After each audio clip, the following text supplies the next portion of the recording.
Oh, Alhamdulillah. Moga-moga boleh memilih. Ya. Alhamdulillah dengar. Okey. Baik Doktor, bismillahirrahmanirrahim. Assalamualaikum warahmatullahi wabarakatuh. Alhamdulillah alamin wa bihi nasta'in wassalatu wassalamu ala asyrafil anbiya'i wal mursalin wa ala alihi wasahbihi ajma'in. Alhamdulillah pada hari ini kita dapat bersama-sama dengan Dr. Ramli Ali, merupakan pakar perunding psikiatris untuk kanak-kanak dan remaja ya di Hospital Kuala Lumpur. Terima kasih Dr. Ramli ya. Sama-sama, insyaAllah. Okey, bersama kita dengan Ustaz Nabil Sudan. Ustaz Doktor ya, kita bersama dengan Ustaz Nabil. Ustaz Nabil kita ni OKU penglihatan. Mata buta tapi pandai buat komputer, boleh repair komputer. Boleh ru'yah penyakit-penyakit histeria kan, gangguan sebagainya. Okey, masya-Allah. Okey, baik. Untuk permulaan ni Doktor, insya-Allah kalau tidak keberatan minta Doktor perkenalkan diri Doktor. Mungkin sedikit sebanyak profil Doktor. Semua nak tahu tu. Orang hebat ni kan. Dia dengar suara tu dah nampak hebat tu. Masya-Allah. Ini risau ni. Okey, bismillahirrahmanirrahim. Bismillahirrahmanirrahim. Assalamualaikum warahmatullahi taala wabarakatuh. Okey, terima kasih Encik Taufik yang invite saya ni. Okey, Ustaz, apa khabar Ustaz? Dan baik, semuanya. Okey, saya Ramli Muhammad Ali, saya kerja di Hospital Tengku Azizah, Kuala Lumpur. Dulu nama dia Hospital Wanita dan Kanak-kanak Kuala Lumpur lah. Saya dulu ini kita panggil dulu ni sebahagian daripada Hospital Kuala Lumpur. Sekarang ni dia di bawah Hospital Kuala Lumpur, dia ada manajemen dia sendirilah. So saya sebagai kita panggil pakar perunding psikiatri di Hospital Tengku Azizah. Saya dah berada di Kuala Lumpur ni, sini second round lah. First round saya tahun 94. Ini second round dah 5 tahun lah balik ke KL, insyaAllah. Yes. Masya Allah. Yes. Jadi saya punya klinik saya basically saya jumpa kanak-kanak dan remaja lah umur 18 tahun ke bawah. Tapi sekarang ni di kalangan kita panggil healthcare workers also, di kalangan adult dewasa pun datang jumpa kita lah untuk kes-kes di mana ada kalangan kita anggota-anggota kita yang stres sebab keadaan sekarang kan. Mereka pun kita layan jugalah untuk datang jumpa kita, insyaAllah. InsyaAllah. Yes. Asal mana Doktor? Oh, saya orang Perak ni, Teluk Intan. Tapi insyaAllah Alhamdulillah sekarang ni dah banyak menetap di Selangor lah. Lama dah tak balik Teluk Intan. Saya tu Taufik, orang Perak juga. Orang Perak, sama kita. Orang Perak. Yes. Ustaz, apa mana Ustaz? Saya orang Kedah. Orang Kedah, masya-Allah. Okey.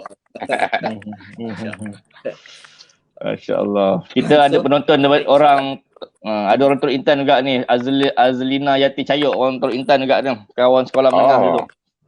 Masya-Allah. Okey Datuk, soalan yang pertama Doktor.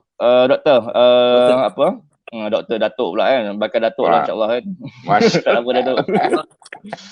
Soalan pertama Doktor, boleh macam biasalah kita nak tanya definisi apa yang dikatakan sebagai kesihatan mental. Apa beza tu kesihatan mental illness, apa maksud dua definition tu Doktor? Adakah ia membawa maksud yang sama ataupun ia berbeza Doktor?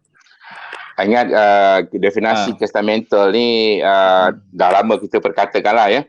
Betul. Dia satu entiti yang kita panggil kalau tak lebih penting, sama penting dengan kesihatan fizikal.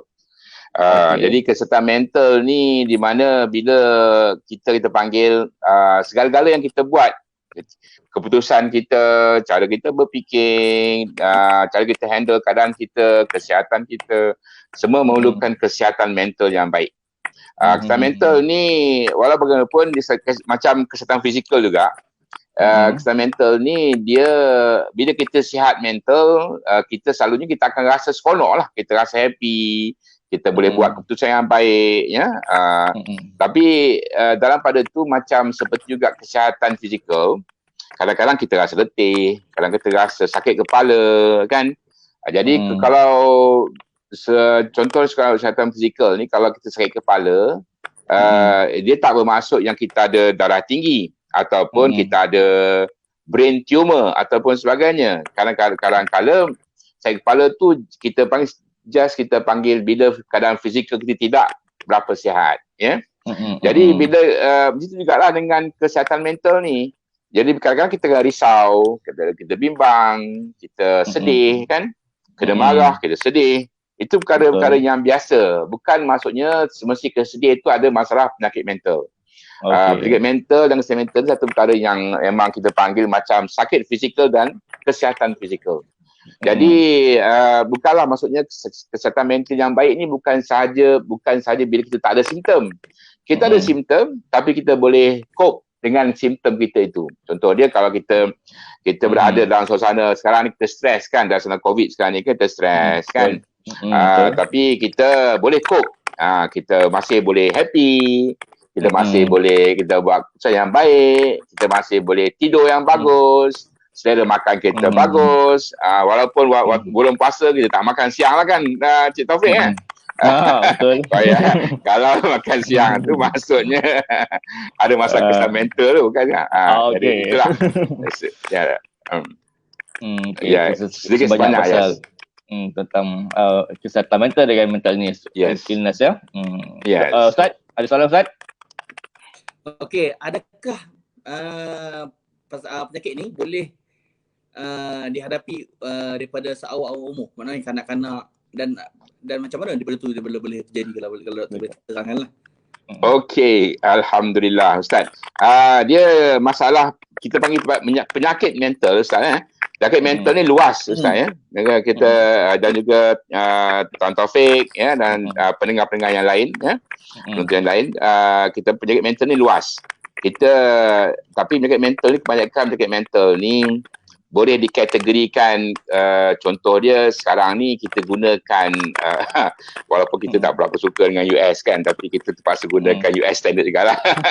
Jadi kita gunakan, kita panggil, jadi dia ada, kita panggil penyakit mental yang dikategorikan sebagai kecelaruan, apa kita panggil development ataupun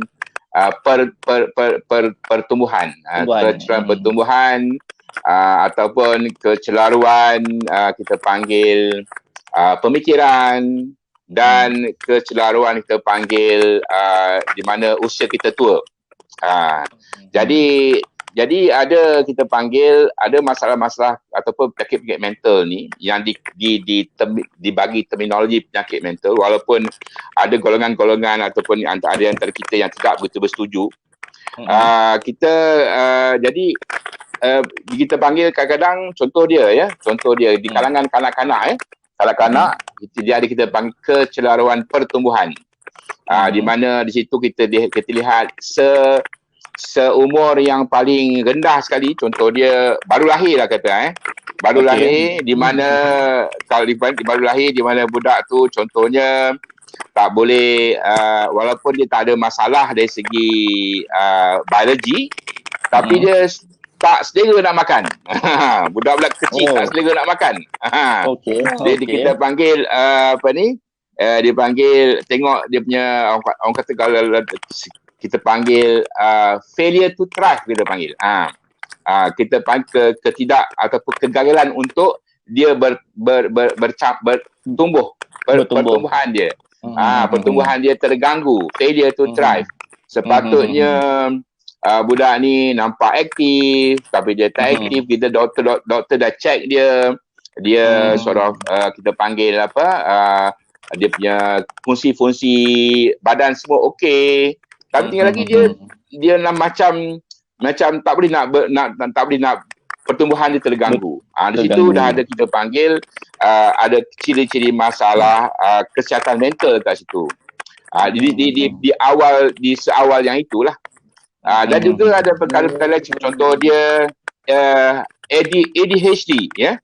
Attention Deficit Hyperactive Disorder di kalangan kanak-kanak. Kalau kita tanya mak anak-anak ni kan kadang-kadang dia dah bagi tahu.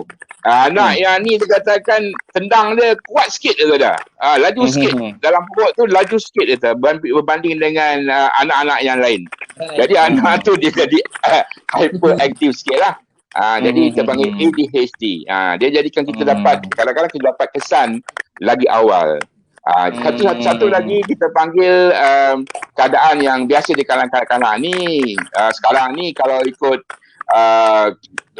US punya kita panggil study, 1 dalam 69 kita panggil autism, ya. Autisma ni kadang-kadang kita seawal mungkin kita dah nampak dia ada ciri-ciri autisma. Contoh dia tak ada interaksi.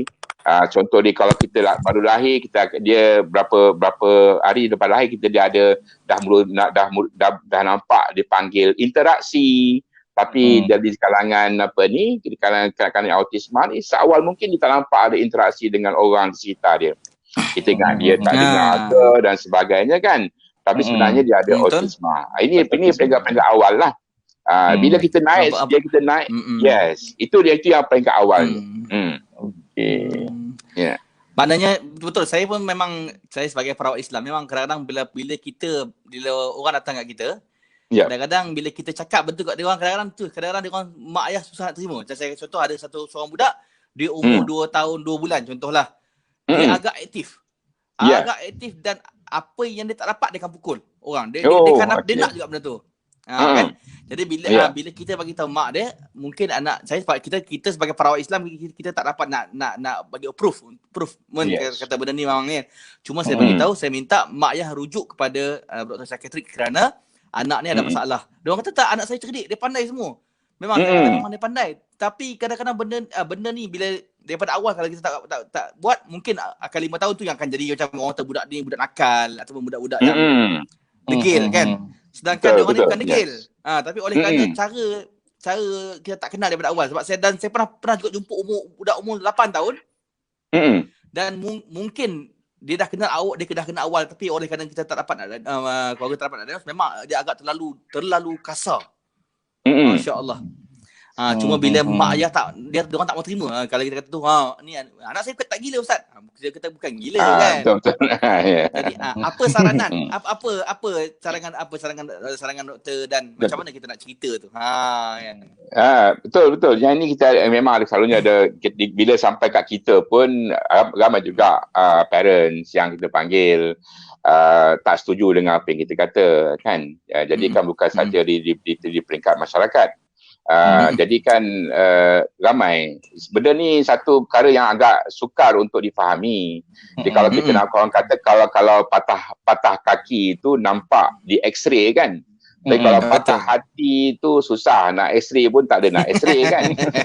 Jadi di kalangan kita panggil masalah ADHD dan juga masalah yang seumpama itu agak sukar untuk kita buktikan secara kita panggil makmal. Secara makmal, secara klinikal. Dia tak ada kata panggil ambil darah untuk ADHD, tak ada.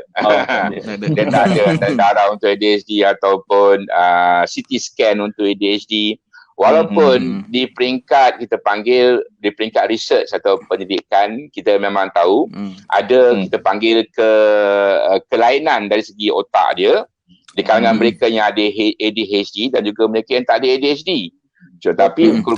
Tapi benda ni di peringkat research kan, mereka menggunakan peralatan yang lebih canggih kan, peralatan lebih mahal lagi. Tapi peringkat hospital biasa, HKL dan sebagainya, CT scan ataupun MRI yang kita ada, kita panggil tak dapat nak kesan perbezaan dari segi otak mereka ni. Jadi kita tak sarankan dia pergi berhabis duit lah, pergi check doktor, pergi kita panggil apa ni. Tapi apa yang kita sarankan, cuba kita tengok apa perbezaan sebelum rawatan dan selepas rawatan. Dan kita bagi tahu dia ciri-ciri yang dia ada bersamaan dengan anak-anak ADHD yang berada di Amerika Syarikat, di Australia, di Iran, even di Arab Saudi pun ada. Ciri-ciri mereka sama. Bila mereka melihat ada kesamaan ciri-ciri itu di mana saja, bukan saja anak mereka saja yang ada di antara ibu bapa tu mula menerima, mula menerima yang anak mereka ada masalah-masalah, kita panggil masalah-masalah seperti ini. Kita pun tak adalah nak kita panggil, nak kata contoh dia sekarang ni ada golongan-golongan yang kita panggil menamakan autism ni sebagai masalah pembelajaran. Yang kita terima lah. Kita terima, tak ada masalah. Selagi mereka datang untuk rawatan, sekiranya mereka perlu. Tak semuanya autism ni perlu kepada rawatan psikiatri.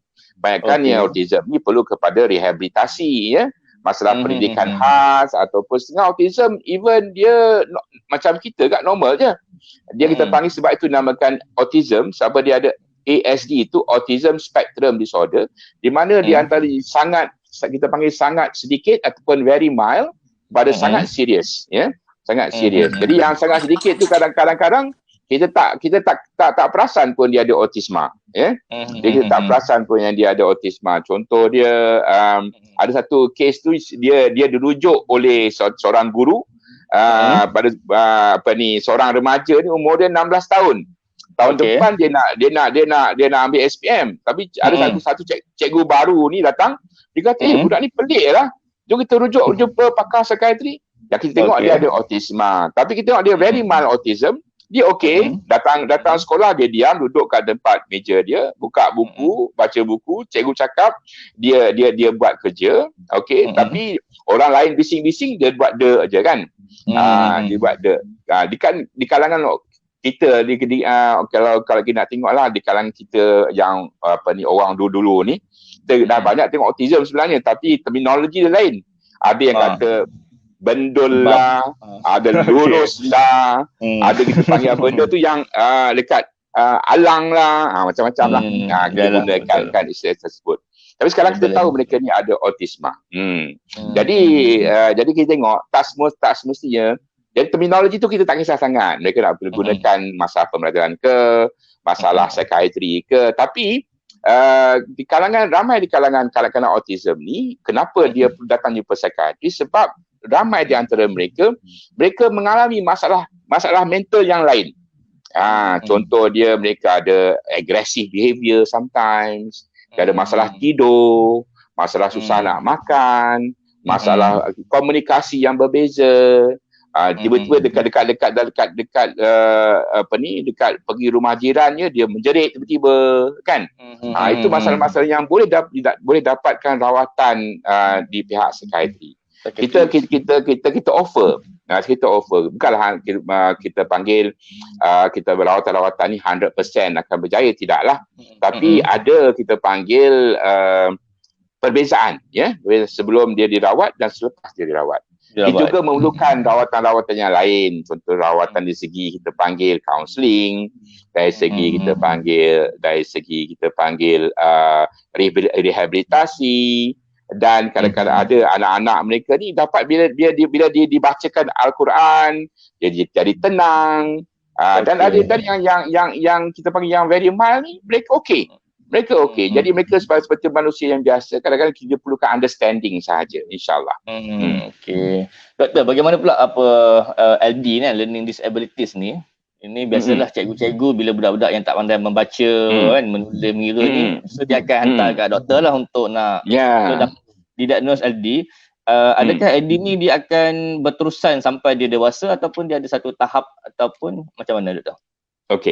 Bila kita kata LD sekarang ni, kita panggil istilah yang ada sekarang, kita panggil intellectual disability ataupun kurang upaya intelektual. Dalam akta OKU kita dipanggil kurang upaya intelektual. Jadi satu lagi kita panggil specific learning disability ataupun kurang upaya pembelajaran spesifik. Contoh dia macam ada di kalangan mereka yang kita panggil intellectual disability atau kurang upaya intelektual ni, mereka yang kita panggil IQ mereka kurang, dan juga adaptasi, tingkah laku adaptasi mereka juga terkesan disebabkan oleh masalah pemikiran mereka ni. Mereka ni kita boleh classify sebagai mild, moderate, severe, very severe. Yang mild tu contoh dia bila IQ dia about 70 and below macam tu. Kemudian mereka ni okey, kalau masih kanak-kanak umur 5-6 tahun ni mereka macam sama je lah, tak ada masalah dengan budak lain. Tapi bila masuk akademik baru nampak dia ni ada mild, at least mild intellectual disability. Jadi intellectual disability, IQ ni kalau ikutnya lah, kalau ikut apa yang kita tahu daripada apa pembacaan kita dan pengalaman kita, IQ ni tidak bertambah. Maksudnya kalau 70 tu 70 lah. Maksud dia lebih kurang macam tu lah. Tapi tinggal lagi sekiranya mereka tu ada ciri-ciri lain. Contoh dia ada ADHD contoh dia. ADHD contoh dia, ADHD bersama dengan intellectual disable. Bila kita rawat ADHD tadi, masa dia perkembangan dari segi pembelajaran tadi bertambah baik. Sebab dia dapat fokus dengan lebih baik. Bukan maksudnya IQ dia bertambah. Tapi mungkin IQ tu terkesan disebabkan oleh masalah-masalah lain. Jadi kita yang itu perlu kita buat penilaian tu sama ada dia ada satu je ke. Jarang yang ada kita panggil, bukanlah jarang, ada di antara mereka yang ada intellectual disability saja, tapi kebanyakan mereka mempunyai beberapa isu multiple lagi yang lain. Multiple, dia ada intellectual disable, dia ada ADHD, sometimes dia ada autism sekali, kemudian ada masalah-masalah lain juga. Ada kanak-kanak yang kita panggil, bila kita check IQ dia ada masalah pembelajaran di sekolah, tapi bila kita check IQ dia okey. Dia okey, tapi dia tak boleh belajar, dia tak boleh membaca. Itu kita panggil specific learning disability ataupun kurang upaya pembelajaran yang spesifik. Contoh dia dyslexia. Dyslexia ni IQ dia okey. Saya jumpa ada satu kita panggil ada satu anak Cina hari tu seorang kan, pemuda Tionghoa.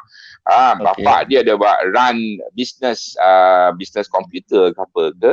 Dia kalau komputer dahsyat, troubleshooting no problem, tapi suruh baca tak boleh. Kita kata sorry doktor, baca tak boleh, tapi computer troubleshooting up to date. Boleh. Jadi itu kita panggil dyslexia. Jadi dyslexia ni kita panggil, ada juga kita panggil pusat-pusat yang memberi kita panggil pemulihan kepada dyslexia. Contoh dia pusat dyslexia, Persatuan Dyslexia Malaysia contoh dia. Mereka memberi kita panggil cara-cara bagaimana untuk kita panggil seorang kanak-kanak ataupun remaja ni untuk dia dapat kita panggil cope ataupun dapat membaca walaupun dia ada dyslexia. Ada tips-tips dia lah. Sekarang pun ramai kan Encik Tuan Taufik kan? Ramai di kalangan cikgu-cikgu kita pun ada je, ramai dah pergi training ya untuk kita panggil membantu kanak-kanak yang ada dyslexia. Betul. Yes. Okey, maksudnya dia boleh dirawat lah, boleh dibantu lah. Ya, boleh bantu, insyaAllah boleh dibantu, insyaAllah. Nampak Ustaz tadi ada nak cakap satu Ustaz. Ya. Ya Ustaz. Ustaz Nabil? Tak dengar Ustaz. Tak clear Ustaz Nabil. Suara tak keluar So tak keluar. Okey. Boleh, Bil. Suara tak on. Suara Bil. Suara.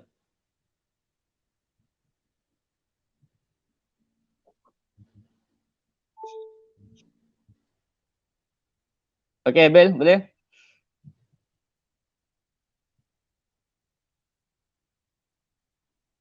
Boleh, Bel? Okey, tak apa. Kita teruskan apa? Okey. Okey. Teknikal kan. Okey.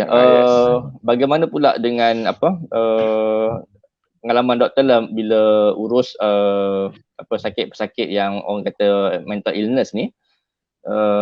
Boleh dapat detect tak? Ada setengah tu kan pesakit tu kata dia itu kena ganggu sihir kan? Ataupun sebenarnya macam bagaimana doktor? Based on pengalaman doktor lah. Ya, memang betul. Jika kita panggil, kita berdasarkan kita panggil bila datang jumpa doktor ni, kita akan mula kita ambil sejarah lah. Sejarah apa masalah dia kan, berapa lama masalah dia. Kemudian kita tengok daripada sejarah dia tu sama ada dia kita panggil sama dia tu dia ada ciri-ciri masalah mental ataupun tak ada. Ya. Ada masalah-masalah kita tengok tak ada, dia tak masuk, dia tak ngam pun dengan masalah psikiatri ni. Jadi kita bincang dengan family, kita tanya dia ada tak mungkin ada perkara-perkara ataupun masalah-masalah lain yang berlaku jadi kita beza, kita juga bincang perkara-perkara seperti inilah. Jadi contoh ni kita ada satu masa saya di Sabah hari tu, saya pernah dihantar satu kes di mana ada satu orang tu dikatakan ini minta maaf lah kalau orang yang yang jumpa saya tu mendengar saya cerita tentang dia lah tapi saya tak bagi tahu nama lah. Dia dikatakan dia hilang selama seminggu, lebih kurang seminggu lah. Selama seminggu.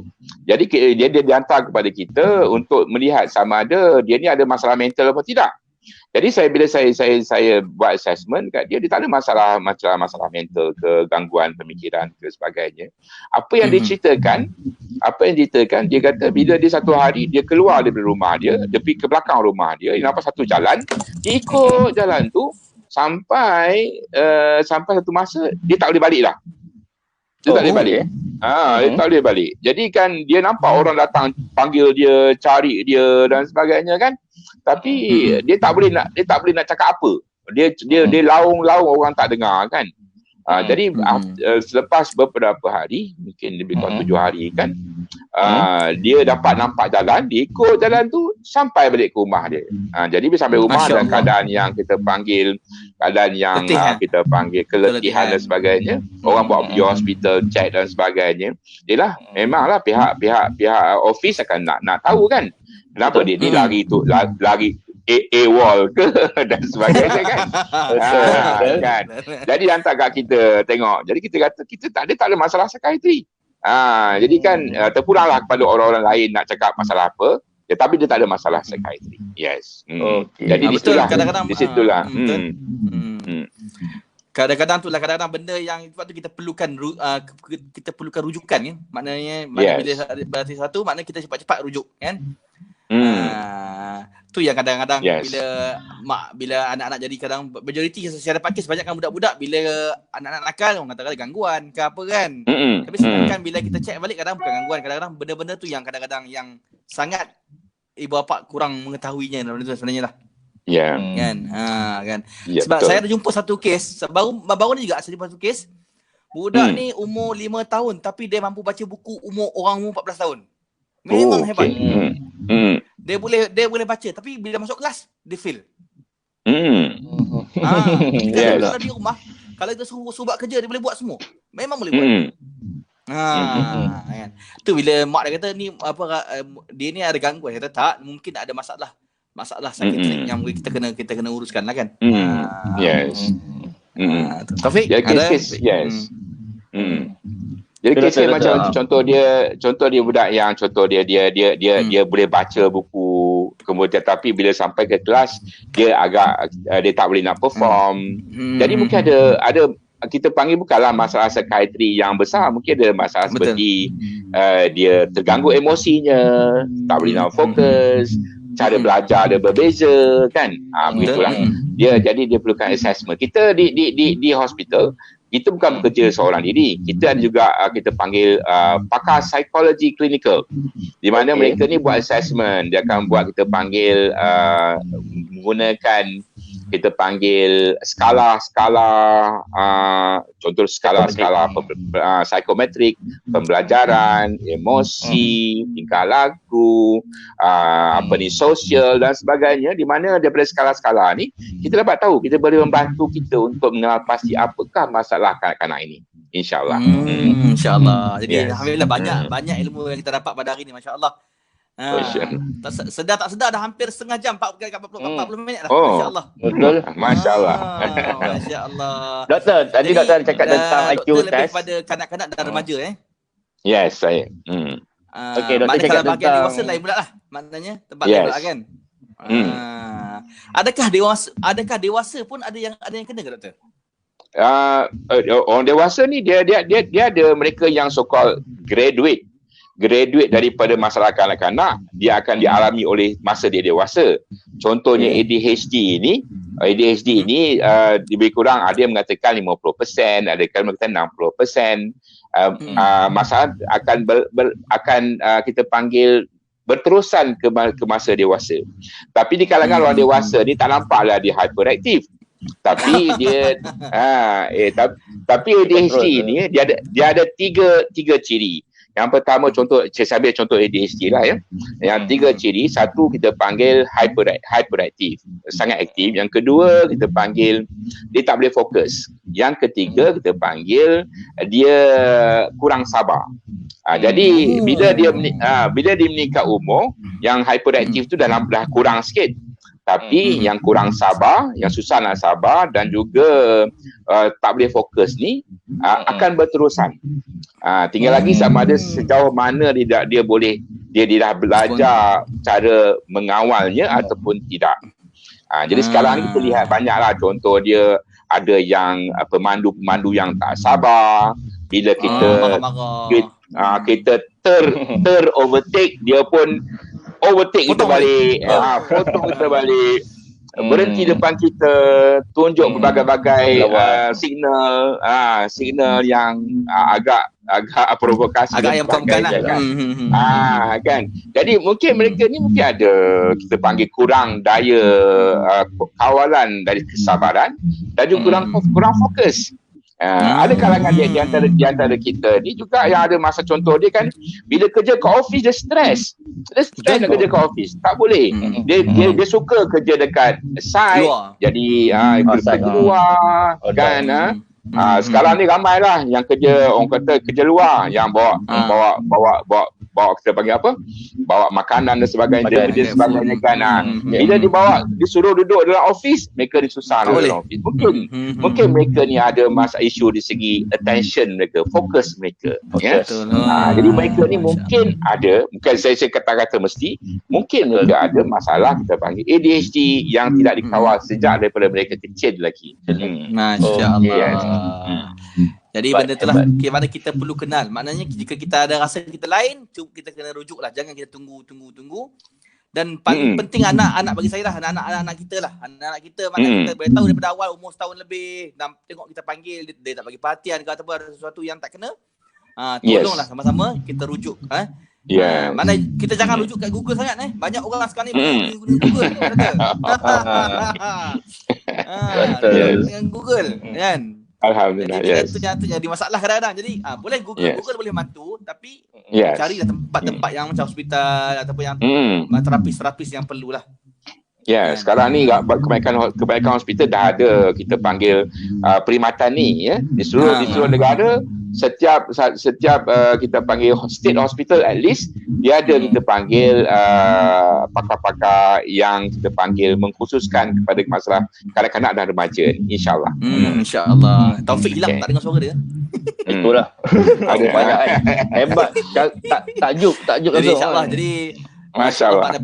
Banyak benda ilmu yang kita dapat, dan insya-Allah mudah-mudahan mana tahu lepas ni ada rezeki lagi yang kita boleh panggil doktor lagi untuk kita bincang insya-Allah. Kita mengharapkan kepada siapa yang nak bertanya boleh tanya insya-Allah. Jadi boleh juga, mana doktor ni berapa lama doktor dalam bidang ni doktor? Berapa lama dah? Ni lah pencen dah ni. Nak pencen dah. 4 tahun lagi insya-Allah saya pencen, 4 tahun ke insya-Allah. Masya-Allah lama tu. Pada pengalaman penyakit daripada dulu sampai sekarang tu. Tapi jelas sekarang banyak benda baru sekarang ni. Okey last doktor, soalan last. Dalam PKP ni, apa yang doktor rasa doktor boleh nasihatkan sebab semua daripada segi pekat umur, apa yang perlu kita kawal, apa yang perlu kita buat jika kita ada apa-apa masalah yang kita rasa jiwa rasa masa PKP ni dia bergantung banyak perkara sebenarnya bergantung. Dia bukan bergantung kepada keluarga, financial, kita panggil isu-isu yang lain, banyaklah perkara Kita tak boleh nak kata kita bandingkan diri kita dengan orang lain. Susah. Betul. Setiap orang dia ada perkara-perkara yang so-called mempengaruhi dia, ya. Tapi apa yang saya boleh katakan di sini kebanyakannya kadang-kadang kita perlu untuk mengenali sesuatu atau untuk mengenal pasti apakah masalah yang ada dalam diri kita kena stop dulu, ya. Betul. Kita berhenti sejenak dan kita tanya pada diri kita, apa yang saya rasa, apa yang saya rasakan, adakah saya ni mengalami kita panggil stres, ataupun saya ni cepat marah, atau saya ni susah nak tidur, ataupun saya senang sedih, ataupun saya susah nak berinteraksi dengan orang lain, apa yang ada. Kemudian bila kita dah dapatkan perkara-perkara tersebut, kita tengok apa yang kita fikirkan. Contoh dia, bila kita fikirkan, contoh dia saya sedih, ataupun saya sedih, saya stres sebab masalah kewangan. Jadi kita lihat adakah perkara itu benar. Kadang-kadang perkara itu memang benar, tapi mungkin kita boleh cope, ya. Kita boleh cope, kita boleh kendalikan dengan baik. Jadi benda-benda begitu kita perlukan, kita panggil untuk slow down, stop for a while and think again. Sedang kita kena ada satu perasaan di mana sekiranya kita tak boleh kendalikan fikiran kita, bagaimana untuk kita kendalikan orang lain, ya. InsyaAllah saya rasa semua orang boleh kendalikan emosi masing-masing dengan cara yang baik, InsyaAllah. InsyaAllah. Jadi alhamdulillah bagian-bagian nasihat kita dapat, dan semoga kita boleh ambil perkara ni untuk pedoman kita untuk masa-masa akan datang. Masya-Allah, bukan senang nak dapat pakar ni. Memang agak sibuk sebenarnya saya rasa. Kan? Saya pun ada belajar daripada ustaz jugalah. Daripada ustaz bacalah la ilaha illa anta subhanaka inni kuntu minaz zalimin. Masya-Allah, betul. Amin. Insya-Allah. Insya-Allah. Jadi alhamdulillah, Taufik suara dia hilang, tak dengar langsung tak boleh masuk ya, tak dengar. Jadi tak apa, insya-Allah jadi saya dengar. Okey. Dengar. Saya dengar Taufik. Okey. Teruskan. Kok Taufik, sambung Taufik. Boleh. Okey, so mungkin soalan lagi doktor. Doktor ada cakap tentang IQ test. Boleh doktor jelaskan biasanya apakah alat instrumen yang digunakan tu? IQ test tu, apa nama IQ test tu yang biasa pihak hospital guna lah. Jadi satu lagi kita panggil pengamal psikologi klinikal ataupun pegawai psikologi klinikal di Malaysia ni masih tak begitu ramai, ya. Tidak begitu ramai lah. Jadi contoh dia kalau di hostel Kuala Lumpur saja kita memang ada agak ramai daripada tempat biasalah. Tapi contoh di Johor Bahru mungkin kita tengok ada 2 orang aja. Satu Johor tu kan. Di saya tak tahu sama ada di Perlis ada ke ataupun tidak kan. Saya tak pasti. Jadi bila dikatakan kita panggil ujian kecerdasan IQ ni, kecerdasan IQ ni yang officialnya dilakukan oleh pengamal atau pegawai psikologi klinikal yang berlesen lah, yang berlesen, licensed clinical psychologist. Mereka saja yang boleh membuat kita panggil penilaian IQ ni, ya. Orang lain tak boleh. Tapi tinggal jadi di Malaysia kita selalunya kita gunakan daripada perbincangan saya dengan pakar-pakar psikologi klinikal, kebanyakan mereka menggunakan untuk kanak-kanak digunakan kita panggil Wechsler. Wechsler Intelligence Scale for Children, ya, ataupun nama ringkas dia WISC. Bila dia meningkat dewasa, contoh dia pertama kali seseorang datang untuk kita panggil ujian kecerdasan otak, kecerdasan IQ di peringkat dewasa digunakan WISC ataupun Wechsler Adult Intelligence Scale, ya. Jadi daripada skala-skala ini mereka dapat kita panggil mengenal pasti tahap IQ anak-anak tersebut. Tapi tinggal lagi di peringkat klinikal kita pun ada cara-cara untuk mengenal pasti sebelum kita hantar mereka ni untuk klinikal psikologi yang mungkin mengambil masa untuk dapatkan perkhidmatan dia. Ada setengah-setengah hospital contoh dia ada yang bagi masa 3 bulan lah, 4 bulan lah, 5 bulan lah, 6 bulan lah kan untuk dapatkan temu janji untuk kita panggil ujian IQ jadi Wechsler ni. Tapi di peringkat kita klinikal kita boleh lihat rezeki kita panggil contoh dia kita buat penilaian dari segi kita panggil mental age dia, dengan cara apa yang dia boleh lakukan sekarang. Sekiranya seorang budak, contoh dia 5 tahun, contoh dia dia boleh buat apa? Dia boleh lukis, boleh copy diagram, segitiga contoh dia kan, buat dia ayat, boleh pakai baju, buat ayat dan sebagainya. Kita tengok sekiranya mereka tak dapat buat yang itu, kita secara klinikal boleh katakan yang mereka tidak mencapai tahap dan mungkin ada masalah kita panggil intellectual disability. Tapi itu secara kasar je lah, secara umumnya. Jadi untuk lebih spesifik kita perlu kita panggil assessment IQ ni. Ya, insyaAllah. Okay. Soalan seterusnya doktor, apa pandangan doktor bila ramai di luar sana kaunselor psikologi kan, selalu kalau kita nak buat penilaian kesejahteraan mental klien kita, pesakitnya, kliennya, mereka menggunakan DAS doktor. Adakah DAS tu boleh digunakan sebagai untuk kita diagnose bahawa mereka ni stres, anxiety, depression dan sebagainya? DAS ni kita panggil depression, anxiety, stress scale. DAS scale ni dia kita panggil untuk digunakan untuk screening, ya. Untuk kita panggil apa screening? Screening lah. Screening screening kita untuk screening, untuk check. Dia tidak digunakan untuk diagnosis, ya. Ada kalanya bila level tu tinggi, kadang-kadang mereka tak ada masalah, tapi perlu untuk dipastikan sekiranya kita panggil scoring dia tu tinggi, contoh dia stress dia tinggi, dia pun datang untuk kita panggil assessment, ataupun kita panggil anxiety level dia tinggi, dia pun datang untuk assessment, ya. Sebab kadang-kadang sebab apa perbezaan antara DAS ataupun scoring dengan kita panggil clinical assessment ni, kita melihat faktor duration ataupun selama mana masalah ni berlaku, ya. Sekarang DAS ni very cross sectional, ya. Contoh dia kalau saya contoh dia ada tak dapat gaji, tak masuk lagi, contoh dia kan, gaji tak masuk lagi kan, tengah stres kan, tapi esok gaji dapat, saya dah happy. Dan saya tak ada kemurungan, tapi semalam saya ada kemurungan, contohnya kan. Jadi tapi DAS score akan reflect, ya. DAS score akan reflect yang semalam DAS score saya tinggi, tapi hari ini disebabkan gaji dah masuk, saya okey saja. That doesn't mean saya ada depression lah. Doesn't mean saya ada depression. Itulah contoh-contoh dia lah. Jadi yang dia perlukan kepada kita panggil penilaian klinikal dan juga mungkin penilaian psikologi yang lebih advance lah. Lebih advance. InsyaAllah. Yes. So apa pandangan doktor, mungkin ada cadangan kata kalau kita nak tengok kesejahteraan mental dalam kalangan murid-murid sekolah ni, maka semua orang kena buat DAS. Adakah itu praktikal doktor? Dia DAS ni ada age group dia lah.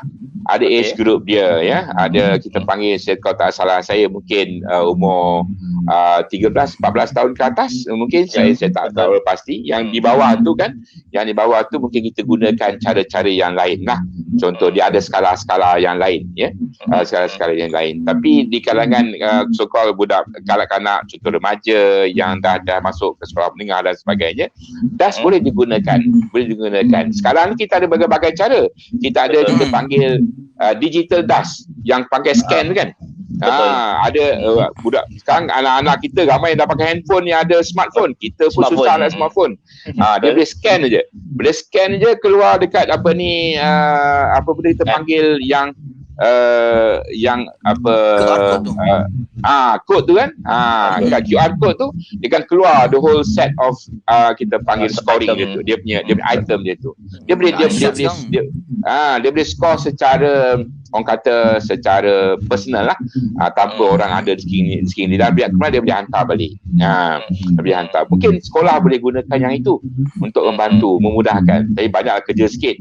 Kalau 1,000 keluarkan, macam mana nak 1,000 tu kan. Susah kan? Tapi adakah contohnya kalau depression tu kan, adakah mereka yang murid kita yang ada potensi untuk buat suicide kan, untuk bunuh diri tu, maka dapatan depression dia tinggi, adakah dia relate tak dengan skor? Ada, yes, kebanyakan kita panggil false positif lah, tapi ramai yang false negatif lah. Kita panggil. Jadi kita tak ada kata, kita tak katakan every task you sure ada depression kan. Tapi kita panggil sekiranya tinggi task itu adalah ada indikasi untuk penilaian seterusnya. Jadi ini penting kan untuk ibu bapa, tengok ibu bapa pun kena ambil tahu tentang scoring ni. Mungkin dia tengok anak dia ada scoring tinggi, mungkin dia akan dia akan buat, kita panggil monitoring di rumah dulu ke, tengok macam mana, apakah masalah anak-anak dia. Kebanyakan mereka bila ada perubahan suasana di rumah, mereka kita panggil stress level, anxiety level mereka, kemurungan level mereka akan kurang. Secara kita panggil akan kurang, hari demi hari akan kurang. Tapi jadi that's why sometimes, yang selalunya ibu bapa yang prihatin, yang dapat kita panggil melihat keadaan anak-anak mereka dengan lebih positif, akan mengurangkan kita panggil ketegangan, stres, anxiety di kanak-kanak dia, anak-anak dia. InsyaAllah. Masya-Allah. Yes. Banyak betul ni ilmu ni. Puas tu. Betul lah. Sudah. Amin. Untuk asal Jadi, mungkin. Kesimpulan Fik. Terima kasih banyak pula kepada Dr. Ramli Ali di atas perkongsian yang diberikan kita pada hari ini. InsyaAllah kita akan panggil jemput lagi lah. Mungkin ada permintaan daripada rakan-rakan kita yang nak spesifik ya. Sebab dalam kita rakan-rakan Facebook ni ada yang ada panic attack, ada anxiety disorder kan. Mungkin tahu secara kan ilmu. Nanti mungkin akan datang. Ini kira macam baru awal-awal lah kan kita perkenal doktor lah. Makanya KP ni kita akan insyaAllah ruang Ramadan ni kita akan isi dengan ilmu-ilmu yang sebegini rupa lah. InsyaAllah. Okey, mudah-mudahan. Terima kasih banyak juga Doktor. Okey, sudi dengan kita insyaAllah. Jumpa lagi Doktor insyaAllah. Okey, terima kasih banyak. Okey, terima kasih Tuan. Okey. Assalamualaikum warahmatullahi wabarakatuh. Waalaikumsalam warahmatullahi wabarakatuh.